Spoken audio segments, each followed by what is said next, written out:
बिस्मिल्लाहिर्रहमानिर्रहीम। Last lecture में हमने चैप्टर नंबर 1 कंप्लीट कर लिया था। आज हम स्टार्ट करेंगे चैप्टर नंबर 2। चैप्टर नंबर 2 में 3 टॉपिक्स हैं, सेट्स है, फंक्शंस एंड ग्रुप्स है। जो आज हम डिस्कस कर लेंगे इस लेक्चर में वो सेट्स होंगे। सेट से रिलेटेड जितने भी डिफरेंट क्वेश्चन होंगे वो मैं एमसीक्यूज आपसे शेयर कर लूँगा और साथ कुछ लॉजिक्स के भी चीज़ें शेयर कर लेंगे। ठीक है, तो इस चैप्टर को हम 2 लेक्चर्स में कंप्लीट करेंगे। तो सबसे पहले तो हम स्टार्ट करते हैं सेट की डेफिनेशन से। तो सेट्स होते क्या हैं? बड़ी सिंपल सी डेफिनेशन है, collection of well defined distinct object. ठीक है, मैंने आपको पहले भी बताया था कि एज सच हमें डेफिनेशन की ज़रूरत नहीं है, सिर्फ समझनी है, बाकी रिटर्न लिखने की कोई ज़रूरत नहीं। ठीक है, फिर भी मैं लिख देता हूँ क्योंकि क्वेश्चन मैंने एक्सप्लेन करना है। Collection of well defined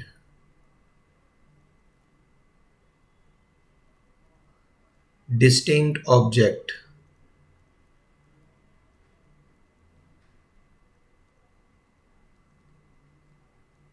is called set. ठीक है, बस ठीक है।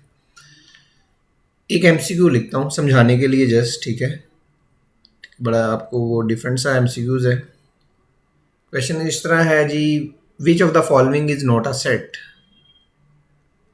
विच of the following is not a set?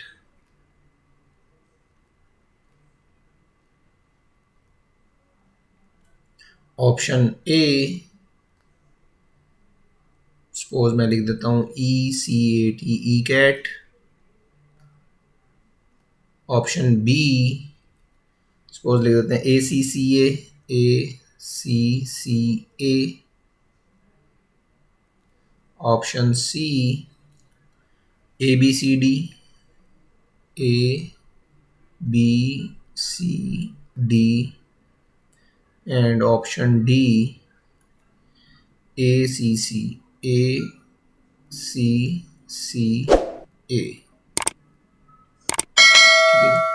आपने बताना है इनमें से कौन सा सेट नहीं है। अब सेट की बड़ी इजी डेफिनेशन है जी, कलेक्शन है। सबसे पहले तो क्या है, कलेक्शन है, और क्या है, वेल डिफाइंड ऑब्जेक्ट्स की है, और डिस्टिंक्ट भी होने चाहिए। अब देखें कि आपको नज़र आ रहा होगा ECAT, इसमें तीनों डिफरेंट हैं, तो आप कह रहे हैं ये तो सेट है। ठीक है जी। ACCA आप कहेंगे जी इसमें सी रिपीट हो रहा है, तो ये सेट नहीं है। ठीक है जी, फिल वक्त मान लेते हैं। अब ये देखें ABCD, ABCD इसमें भी सारे के सारे डिफरेंट है, डिस्टिंक्ट है, तो ये भी सेट है आपका। इसमें भी सी रिपीट हो रहा है, तो ये आपका सेट नहीं है। अब बी ऑप्शन भी आपको लग रहा होगा कि सेट नहीं है, डी ऑप्शन भी सेट नहीं है, लेकिन एक चीज़ का ख्याल रखना है आपने, यहाँ पे दिए गए हैं एक ही नंबर, इसमें डिफरेंट नहीं है। ACCA एक ऑब्जेक्ट है इस वक्त। ठीक है, ये डिफरेंट नहीं है। ये कॉमर्स जो शो कर रहे हैं इसका मतलब ये 4 ऑब्जेक्ट्स हैं, ACC एंड A, लेकिन इस वक्त ये क्या है, एक ही ऑब्जेक्ट है। जिस तरह अगर मैं set of cities of Pakistan लिख दें, लाहौर लिख दें, पाकपतन लिख दें, कराची लिख दें, इसमें से एलिमेंट्स आपके रिपीट हो रहे होते हैं, लेकिन वो रिपीट हो रहे हैं, लेकिन वो ऑब्जेक्ट एक होता है। ठीक है, तो इस चीज़ का क्या है, ऑब्जेक्ट नहीं रिपीट होने चाहिए, एलिमेंट ऑब्जेक्ट के अंदर जो नंबर्स हैं वो चाहे रिपीट हो जाए। तो इस वक्त आपका ये वाला जो है डी ऑप्शन, ये सेट नहीं है। ठीक है, तो कलेक्शन भी है, लेकिन क्यों, रीज़न क्या है जिसमें सी हमारा रिपीट हो रहा है। अच्छा, इस सेट को लिखने के डिफरेंट वेज हैं। सबसे पहला जो वे है आपका टेबुलर फॉर्म में लिखते हैं। सारी फॉर्म्स आपको पता होनी चाहिए। टेबुलर फॉर्म है, उसके बाद आपकी है डिस्क्रिप्टिव फॉर्म है,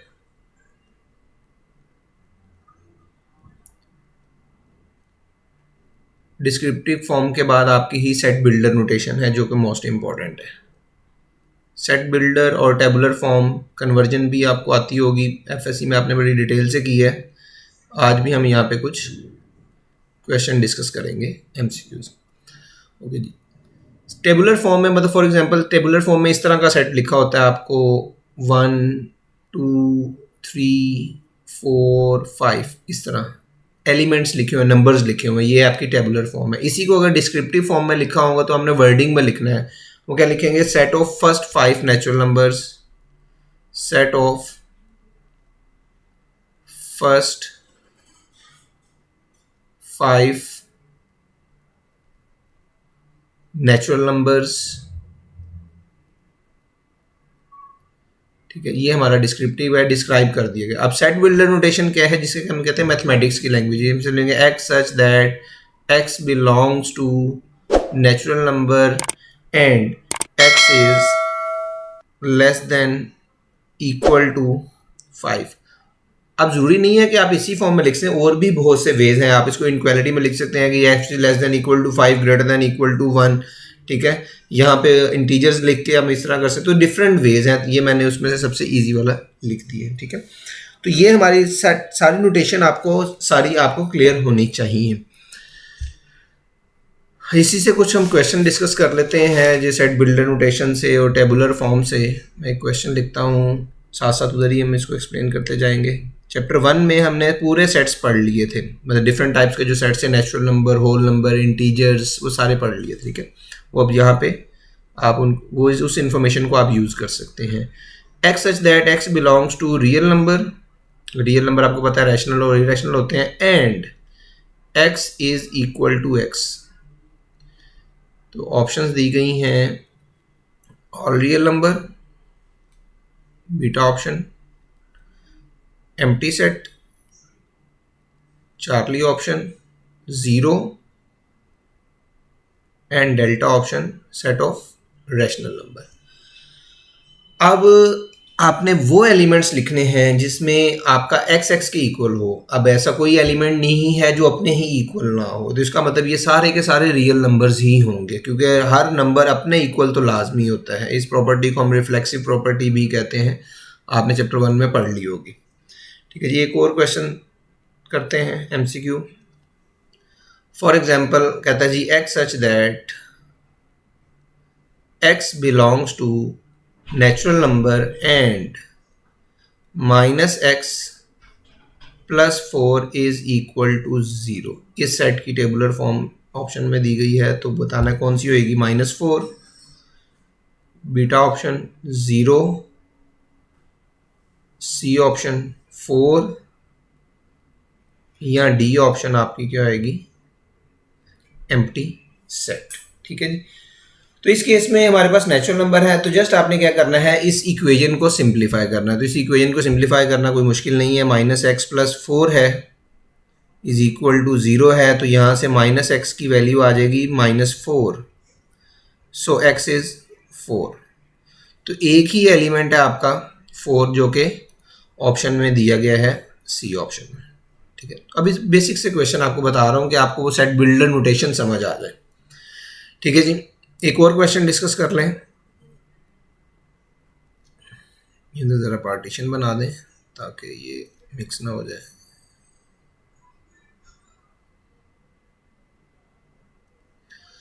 ओके जी, क्वेश्चन है x such that x belongs to real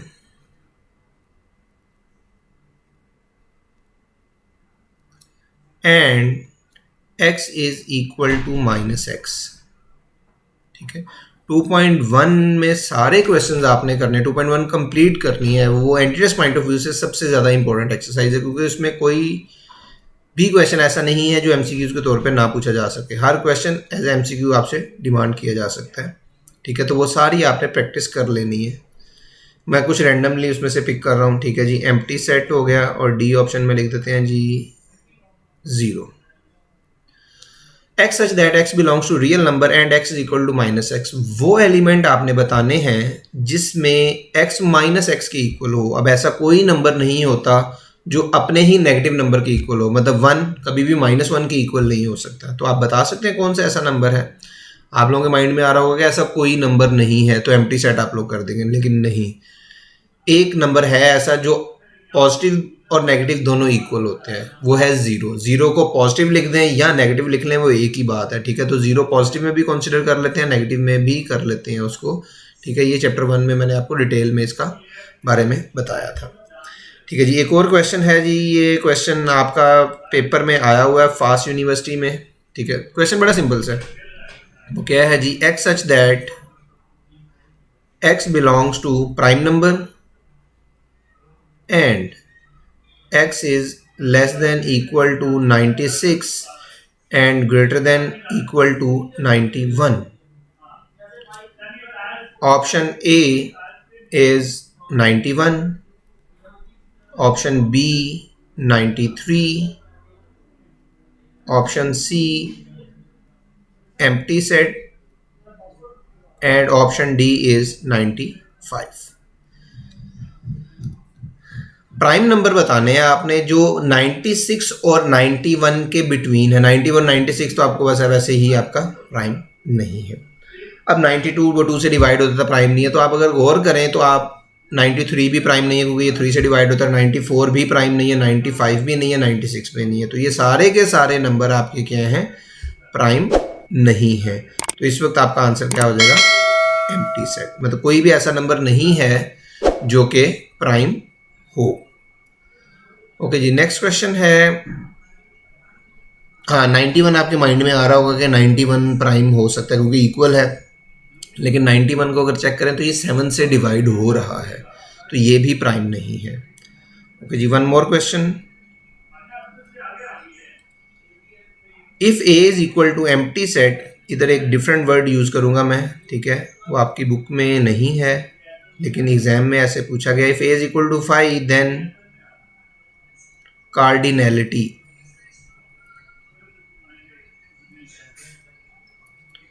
of P of A, P of A mean power set, is cardinality क्या होगी। Option A 0, option B 1, option C 2 and option D 3। जो cardinality है, cardinality simple मैं इधर लिख देता हूँ नीचे। कार्डिनैलिटी होते हैं number of elements.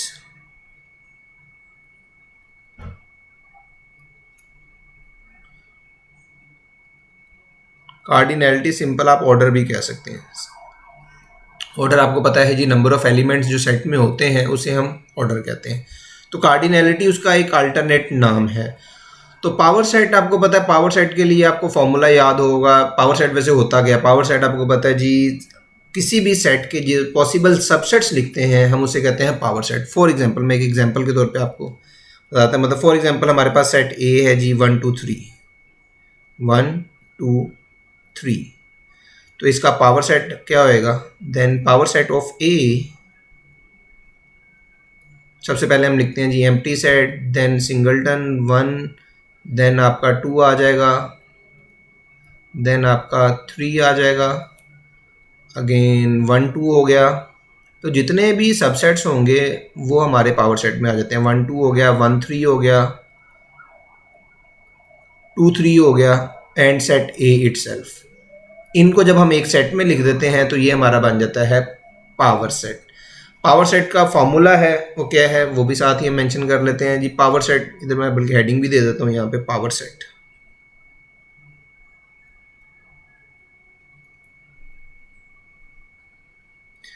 Power set में क्या होता है, सारे नंबर ऑफ सबसेट्स आ जाते हैं, ठीक है, इन अ सेट। तो और if order of A is N, अगर किसी सेट का ऑर्डर एन है तो number of elements in power set of A, कि पावर सेट में कितने एलिमेंट आएंगे, power set of A which is equal to 2 की पावर एन, ठीक है जी। इतने हमारे पास नंबर ऑफ एलिमेंट्स होंगे पावर सेट में। तो अब जो ऊपर हमने जो एमसीक्यूज लिखा हुआ है उस एमसीक्यू को अगर देखा जाए तो एम्प्टी सेट में कितने एलिमेंट होते हैं, 0। तो इसका मतलब पावर सेट में कितने एलिमेंट होंगे, 2 की पावर 0। अब 2 की पावर 0 क्या होगा, 1। तो इसका आंसर क्या आ जाएगा, 1, ठीक है जी। ये तो हमारा हो गया पावर सेट। अच्छा, साथ आपने कुछ चीज़ें खुद से पढ़ लेनी है, मैं वो इधर लिख देता हूँ। पावर सेट से पहले आपने सबसेट पढ़ लेना, सबसेट होता क्या है, बल्कि मैं नेक्स्ट पेज पे चले जाते हैं, जगह कम हो गई।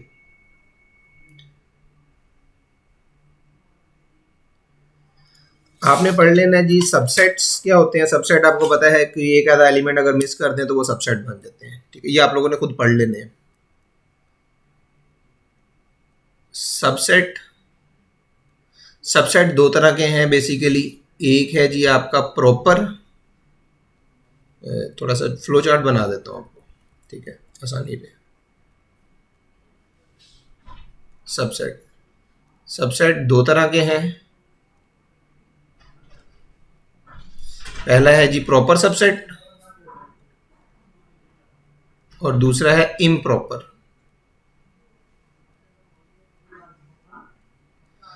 जो प्रॉपर सबसेट होता है वो क्या होता है जिसमें एक एलिमेंट मिस हो, और जो इम्प्रॉपर सबसेट है, इम्प्रॉपर सबसेट में एम्प्टी सेट आ जाएगा जो कि हमेशा से रहेगा, और एक सेट इटसेल्फ। मतलब ये दो ऐसे सबसेट हैं जो हमेशा से तैयार किसी भी सेट के रहते हैं, एक एम्प्टी सेट और एक सेट इटसेल्फ। इसके अलावा जितने भी आपके सेट्स हैं वो सारे इम्प्रॉपर सॉरी प्रॉपर हैं, ठीक है। बेसिकली वैसे जो आपकी बुक में डिस्कस किया गया है वो सिर्फ और सिर्फ जो प्रॉपर सब जो सॉरी सेट इटसेल्फ है उसी को इम्प्रॉपर कहा गया है, ठीक है। बाकी सारे के सारे क्या हैं, प्रॉपर सबसेट में कंसिडर किए जाते हैं, ठीक है। तो एक एमसीक्यू भी इसका देख लेते हैं क्वेश्चन। मैं फिर आपको बता रहा हूँ कि डेफिनेशन याद नहीं करनी है, आपको सिर्फ समझनी है, ठीक है। कार्डिनैलिटी ऑफ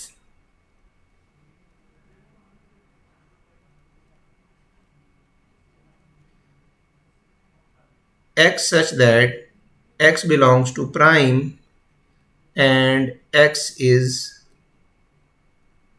even, प्राइम भी हो और इवन भी हो, वो आपने बताना है। इसकी क्या आएगी, infinite,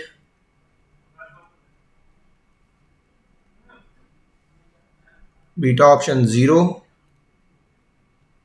C option 1 and D option 3।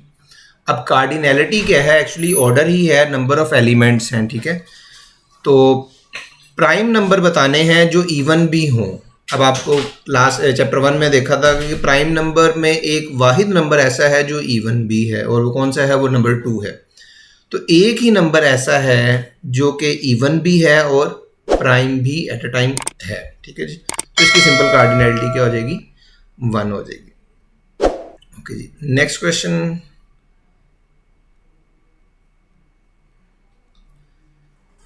Suppose आपको क्वेश्चन पूछा था जी, if A is equal, if number of elements in the number of elements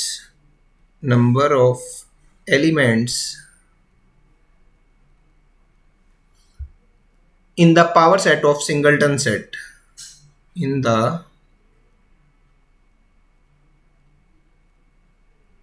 power set of singleton set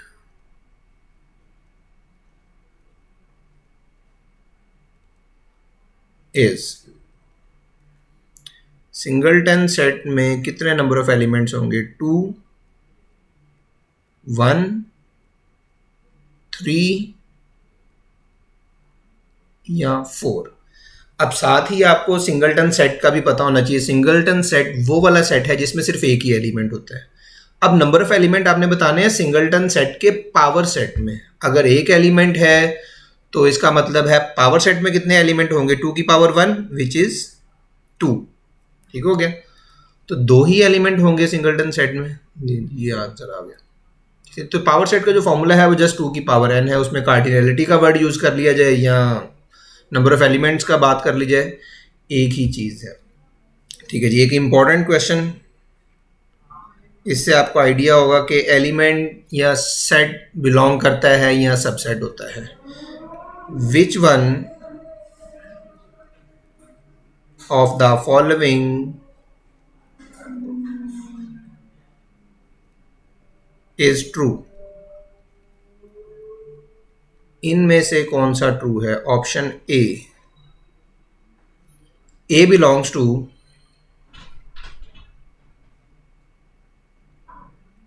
this, ये सेट के अंदर सेट लिखा है, ठीक है। B option, singleton A belongs to, again वही उसी तरह का ए।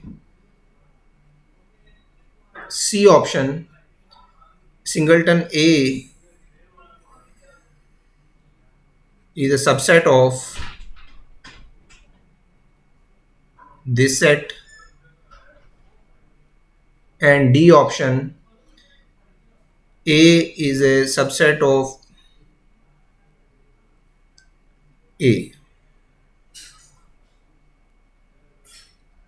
ठीक हो गया जी।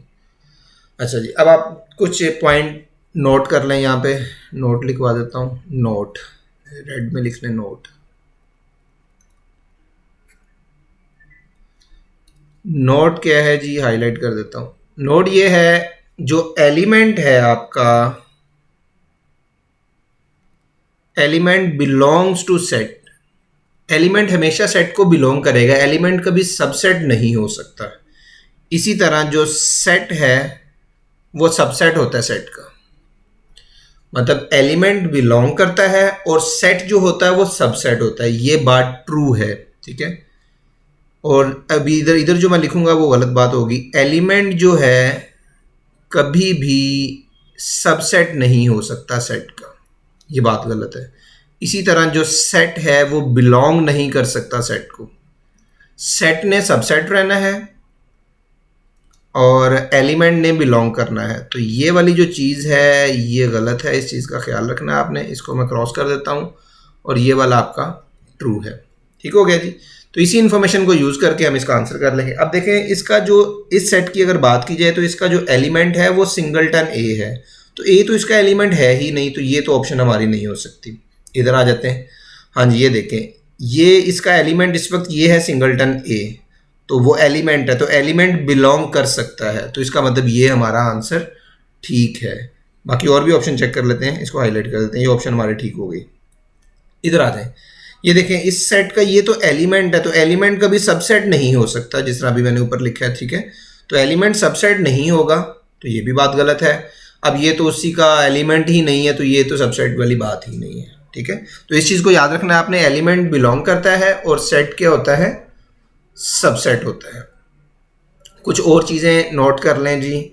If set A has N element, if set A has N elements, basic basic चीज़ें हैं, कोई मतलब नई नहीं है, जस्ट रिवीजन कह लें आप, ठीक है। देन नंबर ऑफ सबसेट्स, वो तो आपको बता दिया अभी। नंबर ऑफ सबसेट्स जो पावर सेट होते हैं,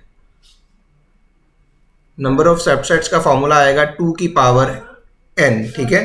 तो इसी तरह नंबर ऑफ प्रॉपर सबसेट्स जो होगा, number of proper subsets, proper क्या आएगा, 2 की पावर n-1, मतलब एक सेट ऐसा है जो इम्प्रॉपर है, बाकी सारे के सारे क्या होंगे, प्रॉपर होंगे। इसी तरह अगर एक और वर्ड यूज किया जाता है, number of non empty, non empty proper set subsets,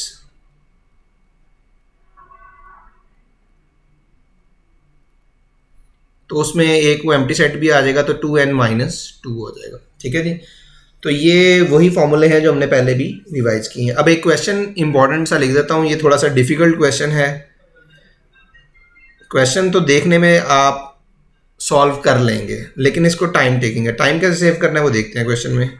if set A has 4 elements, suppose 1 2 3 4, ये 4 मैंने एलिमेंट्स लिख दिए। तो बताएं जी, then number of subsets, then number of subsets of set A containing 2 elements,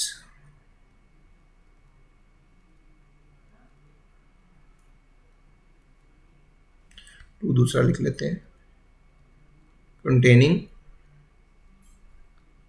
2 elements are, मतलब ये नहीं पूछा आपसे कि इसके सबसेट्स कितने हैं, आपने वो वाले सबसेट बताने हैं जिसमें सिर्फ 2 एलिमेंट हों, ठीक है। 6 4 16 या 2, ठीक है जी।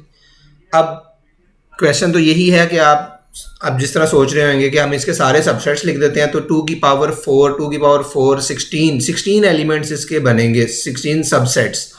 अब उन 16 सबसेट्स को लिखने के बाद आप काउंट कर लें जी जिसमें 2 वाले एलिमेंट्स हैं, तो आपको आंसर मिल जाएगा। लेकिन इस तरह नहीं करना आपने। आप क्या करें, हमें पता है, इसका फॉर्मूला मैं देख देता हूँ आपको। मतलब सपोज 3 एलिमेंट वाला चाहिए, 5 एलिमेंट वाला चाहिए, 4 एलिमेंट वाला चाहिए, 2 एलिमेंट वाला चाहिए, तो सिंपल फॉर्मूला है NCR, कॉम्बिनेशन का। आप कहेंगे चैप्टर 7 का इधर कैसे काम आ गया, तो ये उस पर यूज़ कर सकते हैं।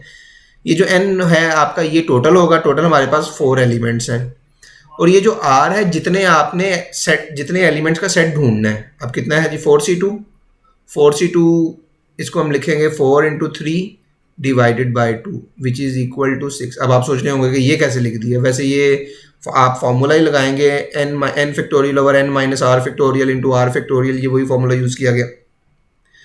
तो वैसे इसको मैंने डायरेक्ट यूज़ किया, ये भी चैप्टर 7 में आपको डिटेल से बताऊंगा किस तरह आया, ठीक है। तो इस कॉम्बिनेशन को यूज़ करके आप 2 एलिमेंट वाला सेट निकाल सकते हैं। नहीं तो दूसरा वे मैन्युअली तो है ही है कि आप क्या करें, इसके सबसेट्स लिखें, सबसेट्स लिखने के बाद इसके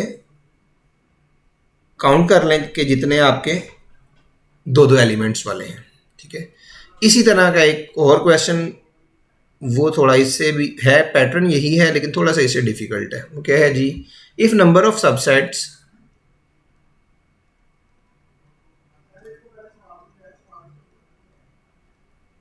containing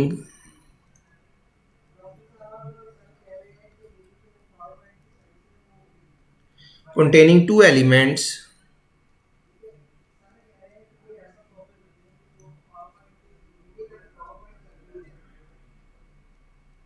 are equal to number of subsets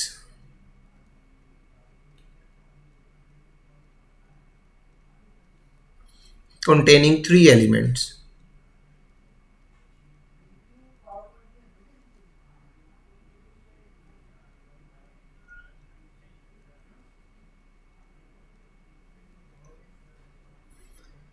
In a set, then order of this set is, then order of the set is option A 4, 5, 6 या 7, ठीक है जी। आपने अब क्वेश्चन देखें, if number of subsets containing 2 elements, 2 element वाले subset equal होंगे 3 element वाले subset, मतलब सपोज कोई सेट आपके पास, उसने अपने सबसेट्स लिख लिए, सबसेट्स लिखने के बाद उसमें 3 हैं जी 2 एलिमेंट वाले, और 3 ही सपोज 3 एलिमेंट वाले हैं, तो इस केस में तो आप बताएं जी सेट में कितने एलिमेंट होंगे। अब ये क्वेश्चन है, अब ये तो मैनुअली आप हिट एंड ट्रायल से करेंगे तो वो कोई फ़ायदा नहीं है, तो आप अभी जो हमने यूज़ किया कॉम्बिनेशन वाला ट्रिक उस पर यूज़ कर सकते हैं, ठीक है। हमें n चाहिए, तो n टू एलिमेंट्स वाले इक्वल होंगे 3 एलिमेंट्स वाले, ठीक हो गया। 2 एलिमेंट्स वाला containing number of containing 3 elements, तो 2 3। अब NC3 आपको पता है नीचे वाले का सम ऊपर वाले की इक्वल होगा, तो n क्या हो जाएगा 2 + 3 विच इज़ 5। तो ये ऑप्शन हो गया। देखिए कॉम्बिनेशन को यूज़ करके कितनी आसानी से हम ये क्वेश्चन सॉल्व कर रहे हैं, ठीक है। कॉम्बिनेशन की वजह से ज़्यादा डिटेल तो हम चैप्टर 7 में ही पढ़ेंगे, लेकिन एनी टेस्ट में यही चीज़ होती है कि आप कोई भी इंफॉर्मेशन कहीं भी यूज़ कर सकते हैं, अनलेस कि आपको पता होना चाहिए कि वाकई ये इंफॉर्मेशन यहाँ पे यूज़ हो सकती है या नहीं, ठीक है जी। पेज 78 में कुछ रिजल्ट्स हैं और डायग्राम्स दी गई हैं 16, वो आपने एक दफ़ा देख लेनी है। मैं इधर लिख देता हूँ जी, पेज नंबर 39, ये रिजल्ट्स हैं इस पे, ठीक है। एक रिजल्ट जो ज़्यादा मैंने यूज़ करना है वो आपको एक्सप्लेन कर देता हूँ, ठीक है, ये आपने खुद ही देख लेना। एक क्वेश्चन मैं लिख देता हूँ, उसी में रिजल्ट बता दूंगा वो किस तरह यूज़ करना है हमने, ठीक है। ओके जी, क्वेश्चन है जी, in a class of 78 student,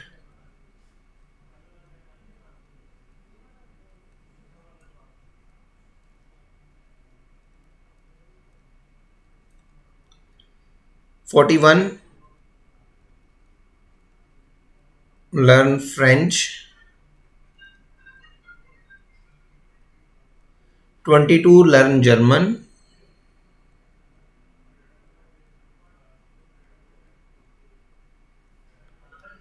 and 9 students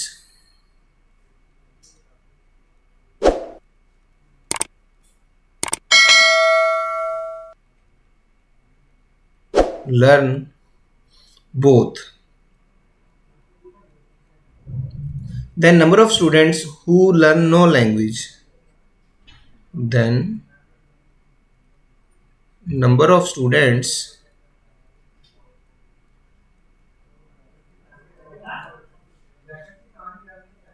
who learn no language.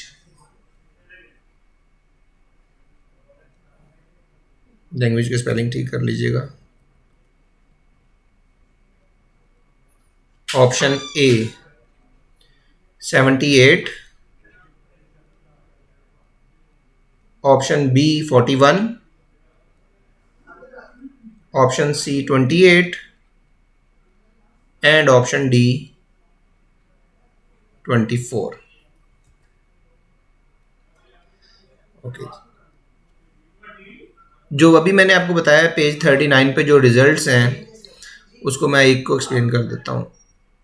ये लिख देते हैं। उसमें इस तरह के number of elements in A union B, union, intersection, ये सारी आपको अभी मैं इसके बाद एक्सप्लेन करता हूँ।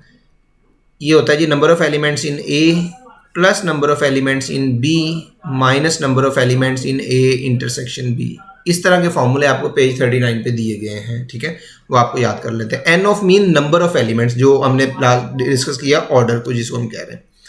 अब देखें इस तरह के जो क्वेश्चंस होंगे ना जिसमें काउंटिंग है तो उसमें मोस्टली यही फॉर्मूला यूज हो रहा होता है। अब देखें क्लास 78 स्टूडेंट्स की है, इसका मतलब ये टोटल स्टूडेंट्स है, तो ये ए यूनियन बी आपको दिया गया है। 41 इसमें से फ्रेंच सीख रहे हैं तो ये समझ लें नंबर ऑफ एलिमेंट्स इन ए हैं। 22 जर्मन सीख रहे हैं तो ये बी वाले हैं। और 9 स्टूडेंट जो बोथ हैं, बोथ आपको पता है वो कॉमन वाले होते हैं और कॉमन इंटरसेक्शन में आता है, ये इंटरसेक्शन हो गया। तो इस फॉर्मूले को यूज़ करके बड़ा आसानी से आप वो स्टूडेंट फाइंड कर सकते हैं जो कि कोई लैंग्वेज नहीं सीख रहे, क्योंकि टोटल आपको दिए गए हैं। अब अगर मैनुअली इसको करें तो मैनुअली तो बहुत आसान है। अब 78 स्टूडेंट्स हैं, 78 स्टूडेंट में से 41 फ्रेंच सीख रहे हैं और 22। अब देखें इसको ज़रा सम करें, इधर करता हूँ मैं, 41 प्लस 22 तो ये कितना हो जाएगा 363। ये वो स्टूडेंट्स हैं जो लैंग्वेज सीख रहे हैं, ठीक है। उसमें से कुछ आपके जर्मन के हैं और कुछ आपके फ्रेंच वाले हैं, लेकिन 9 स्टूडेंट ऐसे हैं जो दोनों लैंग्वेज सीख रहे हैं। तो अब हमने the number of student who learn no language, कोई भी लैंग्वेज नहीं सीख रहे, हमने वो वाले स्टूडेंट्स बताने हैं, ठीक है। ओके, अच्छा 9 इसमें ऐसे हैं जो कॉमन भी हैं, तो इनको 9 कॉमन है, इसका मतलब वो इधर भी काउंट हुए हैं इधर भी काउंट है, वो 2 बार काउंट हो चुके हैं। तो उसको 9 माइनस कर दें, यहाँ से 9 माइनस करेंगे तो ये कितना हो जाएगा 13 माइनस 9 4, 54। अब 54 स्टूडेंट्स हैं आपके पास जो सिर्फ लैंग्वेज, ये मैनुअली आपको वे बता रहा हूँ, जो लैंग्वेज सीख रहे हैं। टोटल कितने हैं 78 और सीखने वाले कितने हैं 54, तो माइनस कर दें, बाकी जो रह जाएंगे 78 माइनस 54 तो ये कितना हो जाएगा 4 and 2, 24 स्टूडेंट्स ऐसे हैं जो आपकी कोई भी लैंग्वेज नहीं सीख रहे, ठीक है जी। बाकी आप इस फॉर्मूले से भी कर सकते हैं, ठीक है। इंटरसेक्शन वाला कॉमन होता है, यूनियन वाला टोटल होता है, ए और बी जो आपको इंडिविजुअल्स दिए गए हैं, तो जितना डिफरेंस आएगा वही आपका आंसर होगा, ठीक है जी। एक और क्वेश्चन देख लेते हैं इसी फॉर्मूले से रिलेटेड, उसको स्टेटमेंट नहीं, मैं वैसे उसको नंबर्स में लिख देता हूं। If number of elements in universal set is 700, number of elements in A is 300, number of elements in set B is 200 and number of elements in A intersection B is 100, then number of elements in A dash intersection B dash is, आप लोग simplify कीजिए, सोचिए किस तरह होगा। मैं options लिख लेता हूं, 200, B है जी 300, C है 500 और D है 150। ओके जी, फाइंड करना है जी number of elements in A dash intersection B dash. अब आप सोच रहे होंगे इसका तो फॉर्मूला कोई नहीं है, तो इसको हम डिमॉर्गन्स लॉ आपने पढ़ा होगा, ठीक है, वो मैंने एक्सप्लेन नहीं किया, लेकिन डिमॉर्गन्स लॉ जब आप वो पेज देखेंगे उसमें डिमॉर्गन्स लॉ भी आपको मिल जाएगा। मैट्रिक में भी आपने चीज़ें पढ़ी हुई हैं। ए यूनियन बी, इसको होर कॉम्प्लीमेंट लिख सकते हैं, ये जो हमारे पास ए डैश है इंटरसेक्शन बी डैश है, डिमॉर्गन्स लॉ से ये किसकी इक्वल होगा, A union B whole complement. तो होल कंप्लीमेंट आपको पता है जी, यूनिवर्सल में से माइनस होता है number of element, number of universal set minus number of A union B. ठीक हो गया जी। तो ए यूनियन बी में और यूनिवर्सल में, पहले इसका फॉर्मूला कंप्लीट कर लें। ए यूनियन बी का फॉर्मूला ऊपर दिया गया है जी, number of elements in A, bracket लगा लें यहाँ पे, number of elements in A plus number of elements in B minus number of elements in A intersection B. अब देखें जो डाटा गिवन है उसके मुताबिक हमारा फॉर्मूला अरेंज हो गया, वैल्यूज पुट करें, आंसर आ जाएंगे। यूनिवर्सल में कितने हैं 700, 700 माइनस ब्रैकेट ए में कितने हैं 300, 300 प्लस बी इन 200 और कॉमन है जी 100। तो ये हो गया जी 700 माइनस 3 और 2 5, 5 माइनस 1 400। तो ये हमारे पास आ गया 300 नंबर्स। ठीक है, तो टोटल हमारे पास कितने बच गए जी, 300 एलिमेंट्स हैं जो कि A complement intersection B complement में है, बीटा ऑप्शन में दिया गया आपको। ठीक है, तो अच्छा पेज 39 में जो रिजल्ट्स हैं वो देखने हैं आपने, जो डायग्राम्स दी गई हैं उनके साथ उसको सिंप्लीफाई करना है। मैं आपको एक और कुछ लिख दूं, यूनियन और इंटरसेक्शन की जो सेट बिल्डर नोटेशन है वो भी पेपर में पूछी जा सकती हैं, वो भी आनी चाहिए। बुक में लिखी हुई हैं लेकिन इधर भी मैं साथ मेंशन कर देता हूँ। मतलब अगर सेट है जी ए माइनस बी आपको करना आता है, ऐसे एलिमेंट्स जो ए में हो बी में ना हो, तो इसको हम कैसे लिखेंगे, x such that x belongs to A and x does not belongs to b। a में होंगे लेकिन b में नहीं होंगे। अगर इसको मैं आर्गन डायग्राम इनकी साथ साथ बना के दिखाता हूँ।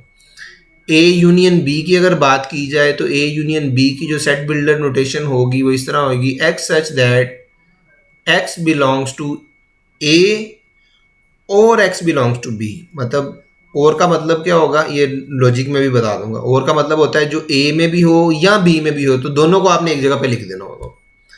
सिमिलरली हम बात करेंगे इंटरसेक्शन की। इंटरसेक्शन में क्या आएगा, x such that x belongs to A and x belongs to B. ठीक हो गया, कॉम्प्लीमेंट भी लिख लेते हैं साथ ही, ए कॉम्प्लीमेंट, इसमें क्या आएगा, एक्स सच दैट, कॉम्प्लीमेंट आपको पता है यूनिवर्सल सेट माइनस ए होता है। ठीक है जी, x such that x belongs to U universal set and x does not belongs to A. ठीक है, तो ये मैंने सारी सेट बिल्डर नोटेशन के फॉर्म में लिख दी। अब इसको डायग्राम से मैं शो करता हूँ आपको। मैं सपोज ए माइनस बी की पहले बना ले, बल्कि 4 डायग्राम आपको बना के दिखा देता हूँ। 1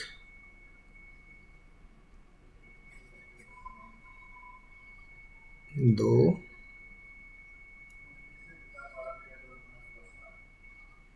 3 और इधर चौथा इधर कर लेते हैं, ये जो जगह है इधर। चलो ठीक हो गया। इनमें 2 सेट्स बना लेते हैं, disjoint A set B, A B. सिर्फ एक समझाऊंगा जिसमें डिसजॉइंट वाले हैं, बाकी आपको सारी आइडिया हो जाएगा। पेज जो आपको बताया उसी में से देख लीजिएगा। ठीक है, अच्छा पहले हम बात करते हैं इधर, ये सेट सपोज ये सेट ए है, this one is set A and this one is B. A set B, set A set B, set A set B. ठीक है जी, और ये जो बाहर आपका ये यूनिवर्सल सेट है, ये यू लिख देता हूँ इधर मैं, ये यूनिवर्सल सेट है। ये सपोज हम कर लेते हैं, ये जी ए माइनस बी के लिए है, ये ए यूनियन बी के लिए है, ये ए इंटरसेक्शन बी के लिए है और ये बी माइनस ए के लिए है। ठीक है, इनके लिए सारे को लिए लिख दिया। अगर इनको मैं इक्वल लिख लूँ तो ज़्यादा बेहतर है। इसको ए माइनस बी है तो इधर मैं बी माइनस ए कर देता हूँ ताकि वो आपको ईजी रहे। ये हम ए यूनियन बी के लिए कर लेते हैं और ये वाला हम ए इंटरसेक्शन बी के लिए कर लेते हैं। अच्छा, इस वक्त हमें नज़र आ रहा है कि ये डिसजॉइंट सेट्स हैं। इनको मैं फॉर्मूला भी कंपेयर करके दिखाऊंगा अभी आपको। डिसजॉइंट सेट्स हैं तो ए माइनस बी में वो एलिमेंट्स होंगे जो ए में हों लेकिन बी में ना हो। तो ए माइनस बी ओवरलैपिंग हो या डिसजॉइंट हो तो आपने सिर्फ और सिर्फ शेड करना है सिर्फ ए वाले पोर्शन को, ठीक है, और किसी को शेड नहीं करना, सिर्फ ए वाला पोर्शन आपका शेड हो जाएगा इस तरह, ठीक है। अब बी माइनस में हमेशा जो पहले आएगा वो शेड हो जाएगा, बी माइनस ए है तो बी शेड हो जाएगा, ये बी शेड हो गया हमारा,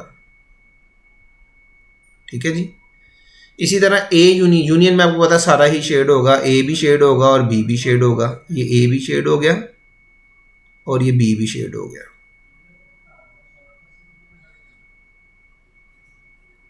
और इंटरसेक्शन में इसमें कुछ भी शेड नहीं होगा, ठीक है। अब इसको मैं फॉर्मूला के तौर पे लिख दूंगा, तो इसको number of elements in A minus B, अगर ए बी डिसजॉइंट है, देखें कौन सा एलिमेंट मिला आपको, सिर्फ ए, तो ये इक्वल होगा नंबर ऑफ एलिमेंट्स इन ए। ये मैं बता रहा था जो पेज 39 पर रिजल्ट लिखे गए डायग्राम से मैच करने हैं। इसमें अगर देखें जो number of elements in B minus A, तो ये किसके इक्वल आएगा, number of elements in B. किस केस में, when A and A intersection B is empty. A union B में क्या आएगा, ये तो हमने उधर ही लिख लिया था, number of elements in A union B. ये क्या आएगा, number of elements in A plus number of elements in B. और सिमिलरली अगर इसकी बात की जाए number of elements in A intersection B, तो which one is empty set, क्योंकि इसमें कोई एलिमेंट शेड हो ही नहीं रहा, ठीक है जी। तो अगर ओवरलैपिंग आ जाए तो तब भी आपने यही काम करना है। ए माइनस बी का एक ओवरलैपिंग आपको मैं शो कर देता हूँ, इधर बना देता हूँ आपको, बल्कि नेक्स्ट पेज पे चले जाते हैं, जगह है हमारे पास। ये जी एक यूनिवर्सल सेट आ गया, यूनिवर्सल सेट के बाद दो ओवरलैपिंग हम बना रहे हैं, एक ये और ये मिस हो गया, एक सेट ये आ गया और एक जिससे जो ओवरलैप कर रही है। अब इस केस में हमारे पास ये दोनों, इनका जो इंटरसेक्शन है वो एम्प्टी नहीं है, नॉन एम्प्टी है, A intersection B is non empty है। तो आपको ए माइनस बी फाइंड करना है। तो ए माइनस बी में शेड क्या होगा, मैंने आपको बताया सिर्फ ए शेड होगा, ये सिर्फ ए वाला शेड कर देते हैं हम, ठीक है जी। इसमें बी नहीं आएगा, बात समझ रहे हैं, सिर्फ क्या हो जाएगा, ए शेड होगा, बी नहीं आएगा उसके अंदर।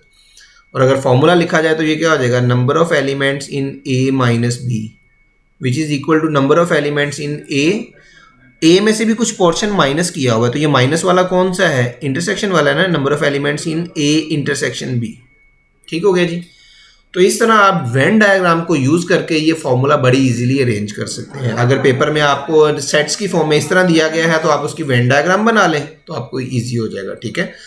तो वेन डायग्राम से आपने कंपेयर करना है, पेज 39 के जितने भी रिजल्ट हैं उनकी प्रैक्टिस कर लेनी है। ओके जी, थैंक यू वेरी मच, अल्लाह हाफिज़।